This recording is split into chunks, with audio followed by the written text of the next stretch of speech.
Assalamu alaikum, dear lovely viewers. How are you doing? I'm optimistic you are all okay by the grace of Almighty Creator, and I'm also pretty well. So today I'm gonna talk about very important topic. আজকে আপনাদের সামনে আমি কিন্তু খুবই গুরুত্বপূর্ণ কিছু বাংলা বাক্যের ইংরেজি নিয়ে কথা বলবো।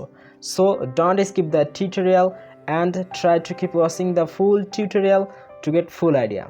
তাই ভিডিওটা স্কিপ না করে প্রথম থেকে শেষ পর্যন্ত দেখতে থাকুন, কারণ আমি ভিডিওতে কি আলোচনা করছি সেটা আপনার জানা অবশ্যই জরুরি।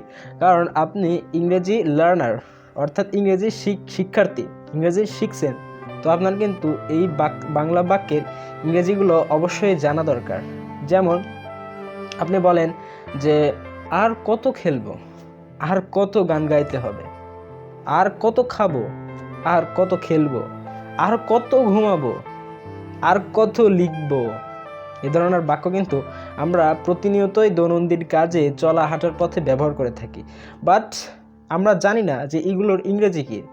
কিন্তু আমরা ইংরেজি শিখছি, তো as a learner, English learner, অর্থাৎ একজন ইংরেজি লার্নার হিসাবে আমাদের কিন্তু এগুলো জানা অবশ্যই দরকার। তো এত কথা বলার প্রয়োজন হয় না, আপনারা বুঝতেই পারছেন যে আজকে আমি যেই বাক্যগুলো নিয়ে কথা বলবো সেগুলো আপনার অবশ্যই অনেক প্রয়োজন। তো যেহেতু প্রয়োজন, তাই প্রথম থেকে শেষ পর্যন্ত দেখতে থাকুন। তো ফার্স্ট যে বাক্যটা, সেটা হচ্ছে যে আর কত গান গাইতে হবে বা আর কত গান গাইব। তাহলে এটা হবে how much more to sing, how much more to sing, আর কত গান গাইতে হবে। আর কত হাঁটবো বা আর কত হাঁটতে হবে, how much more to walk, how much more to walk. আর কত ঘুমাবো, আর কত ঘুমাবো, how much more to sleep, how much more to sleep. আর কত লিখবো, অর্থাৎ অনেক লিখে ফেলছেন, বা আমরা যারা স্টুডেন্ট আছি তারা পরীক্ষার খাতায় লিখতে লিখতে অনেক লিখে ফেলি। তো এরকম মানে আমরা বলে ফেলি যে আর কত লিখবো, বা শুধু পরীক্ষার খাতায় না, অন্য জায়গায় আমরা কিন্তু এটা বলে থাকি যে আর কত লিখবো। তাহলে এটা হবে যে how much more to write, how much more to write. আর কত খাবো, আর কত খাবো, how much more to eat, how much more to eat. আর কত জানবো, আর কত জানবো, how much more to know, how much more to know. আর কত দেখবো, মানে হয়তোবা আপনি একটা মুভি অনেক 4-5 বার দেখছেন, হয়তোবা অনেক নাটক, হয়তোবা কোনো কিছু যে অনেকবার দেখছেন, তো আপনি বলতে পারেন যে আর কত দেখব, how much more to see, how much more to see. How much more to walk, how much more to eat, how much more to sleep, অর্থাৎ আর কত ঘুমাবো, আর কত খাবো। তো এটার পরে আপনি অবজেক্ট হিসেবে অনেক কিছু বলতে পারেন, যেমন আমি বিরিয়ানি ভাত আর কত খাবো, বা আমি বিরিয়ানি আর কত খাবো। তাহলে বলতে পারেন যে how much more to eat biryani, how much more to eat biryani.